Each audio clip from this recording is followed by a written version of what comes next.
all future scientists out there.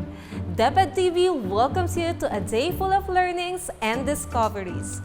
I am Maricon, your grade 7 science teacher. Come and join me. We are Sci Connected.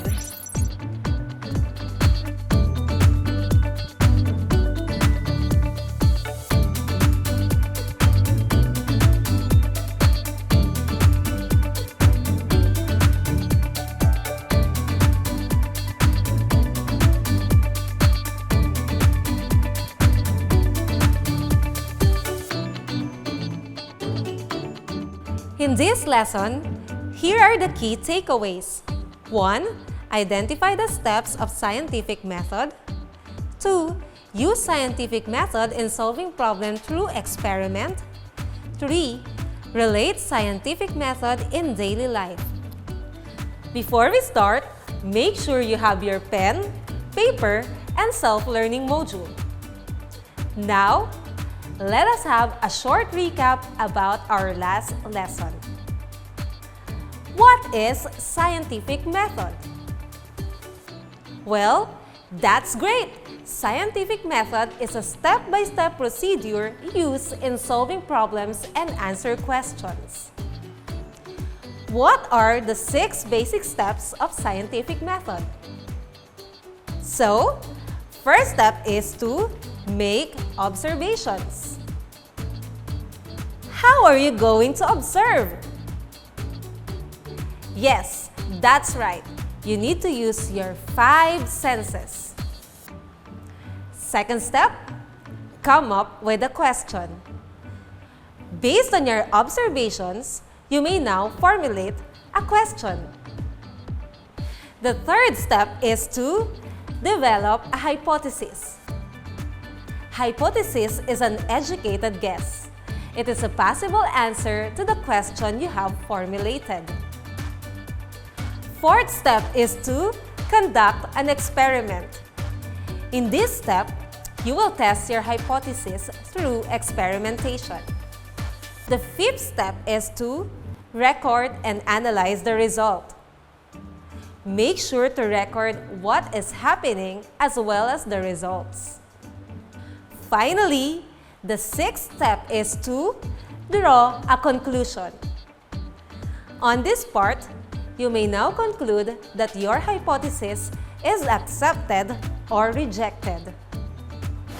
I hope that everything is clear about it because today, we are going to apply the scientific method. Do you have all the materials needed that I told you last episode? That's good! Well then, it's experiment time with Maricon. The goal for today's activity is to use scientific method and solve a problem. Who's up for the experiment? So, let's start! The materials needed are apples, a knife. Remember that you should always be careful in handling knives. You should ask for adults' assistance in using it. Chopping board, container, water, milk, juice, and soda. Another reminder, do not taste all the samples. Now that the materials are all ready, let's start our experiment. First step, let's slice the apple.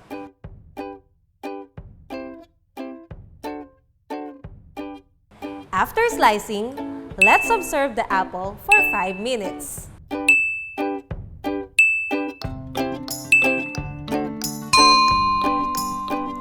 Now, what are your observations? That's right! The apple turned brown after 5 minutes. Second step, based on your observation, you may come up with a question.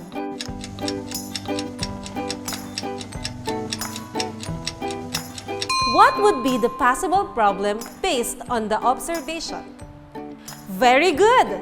The problem will be, what can you put to an apple slice to keep it from turning brown? Third step, make a hypothesis or prediction. What would be the preliminary answer to our question? So, we will try to use water, milk, juice, and soda. And that will be our hypothesis. For the fourth step, we will test the hypothesis through experimentation. Let's put a sliced apple in each sample of water, milk, soda, and juice. Watch what happens to each. Now, let's do the fifth step. Record and analyze the results. Do they all turn brown? Which one turns brown first? Which turns brown last?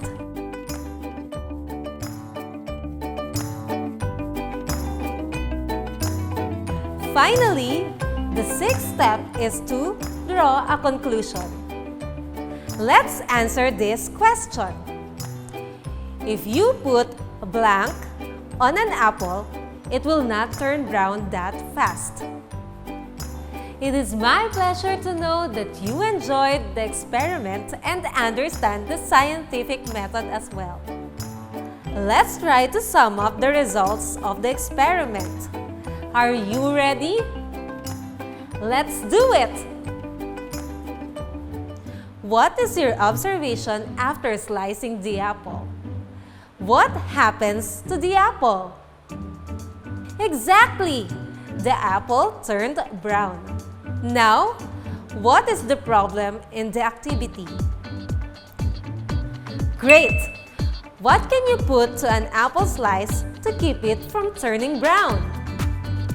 What is our hypothesis? Very good! We will try to put an apple slice to each sample: water, milk, juice, and soda.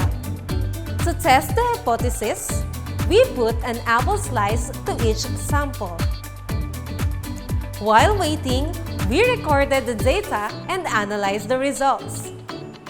For the conclusion, which type of liquid will prevent the apple from turning brown? Is it juice, milk, soda, or water? You got it right! The answer is letter D, water. Scientific method is a series of steps designed to help you solve problems and answer questions. Hope that the activity helped you better understand the scientific method. Now that you understand the scientific method and its steps, there are variables that you need to know when having an experiment or a study. And these are the independent and dependent variable. These are the factors that we control in order for us to get most accurate result of our experiment. Independent variable is the variable that is being manipulated or controlled, while dependent variable is the effect that arise from the changes in the independent variable. Let me give you a short science fact. Did you know that the skin is the largest organ of our body? Yes, it covers our whole body and makes up about 16% of our overall mass and approximately 2 millimeters thick. So, we should always take care of our skin as it also protects us against germs, pollution, and radiation from the sun. Well, that's the short science fact for today with Maricon. Okay, let's have a quick check of understanding. Let me share to you a short story. All you have to do is to listen and take down notes about the story. Are you ready? Marshmallow mussels. Larry was told that a certain muscle cream was the newest best thing on the market and claims to double a person's muscle power when used as a part of muscle building workout. Interested to this product, he buys the special muscle cream and recruits Patrick and John to help him with an experiment. Larry develops a special marshmallow weightlifting program for Patrick and John. He meets with them once every day for a period of 2 weeks and keeps track of their results. Before each session, Patrick's arms and back are lathered in the muscle cream, while John's arms and back are lathered with regular lotion. The result of Larry's experiment is flashed on your screen.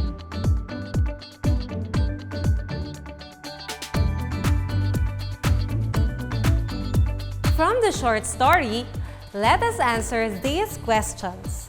Write your answer in a separate sheet of paper.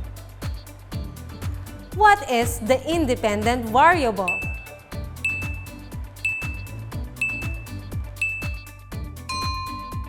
Very good! The independent variable is the type of cream lathered in arms and back. What is the dependent variable? You got it right! Dependent variable is the increase in muscle size. It appeared to be the effect of the independent variable. Let us further understand the independent and dependent variable. I will give you a sample hypothesis, and all you have to do is to identify the independent and dependent variables of those hypotheses. Do tomatoes grow fastest under fluorescent, incandescent, or natural light? What is the independent variable? Correct! The independent variable are the type of light the tomato plant is grown. What about the dependent variable? The dependent variable is the rate of growth of the tomato plant. Another hypothesis. Do people who sleep more will gain weight than the people who sleep less? What is the independent variable?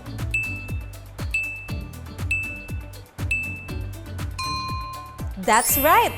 The independent variable is whether the people sleep more or less. What about the dependent variable?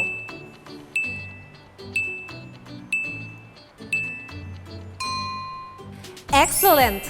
The dependent variable is the number of sleeping hours and gain in weight.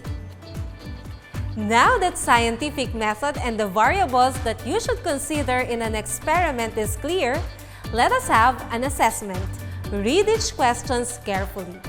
Write only the letter of your answer.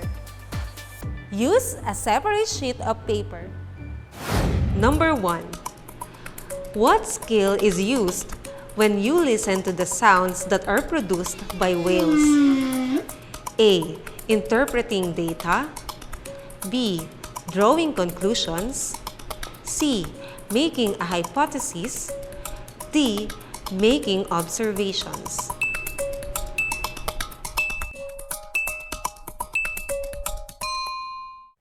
The skill that you used when you listen to the sound produced by waves, you are making observations, which is letter D.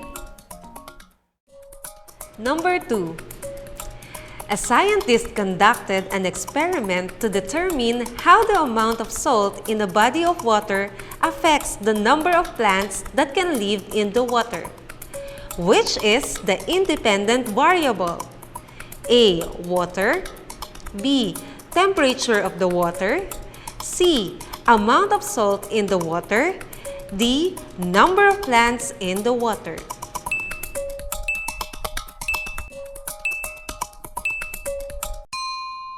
The independent variable in the experiment stated is the amount of salt in water. That is letter C. Number 3. What is the last step in the scientific method? A. Writing report. B. Collecting data. C. Analyzing data. D. Drawing conclusion.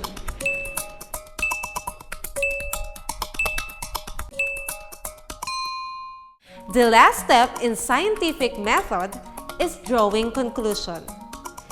You got it right! That is letter D. Why is scientific method an important process in doing experiments? A. It takes more work, but it is worth it. B. It helps the experiment to take longer and be better. C. It ensures that results can be trusted and repeated. D. It ensures that people doing the experiment are scientific.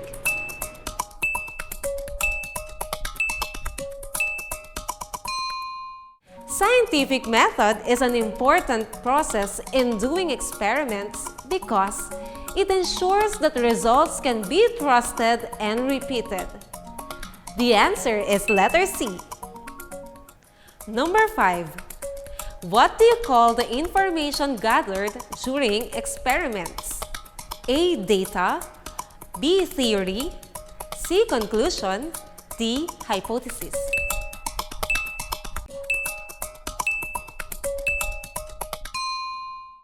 The information gathered during experiment is data. You are correct if your answer is letter A, data. Remember, scientific method are the steps a scientist will follow when conducting an experiment or when working on a scientific problem. However, the steps may be used by you in finding answers and solutions to your queries and problems. But you have to consider factors, and those are the independent and dependent variables.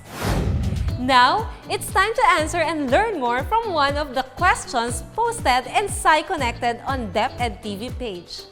Her nickname is Liza, 13 years old, from Marangal National High School, Schools Division of San Jose del Monte City. Her question is, what if Earth has no moon? The moon has a significant relationship with the Earth. Life changes if there were no moon. First, nights would unbelievably be darker as the moon provides light on the Earth during the night.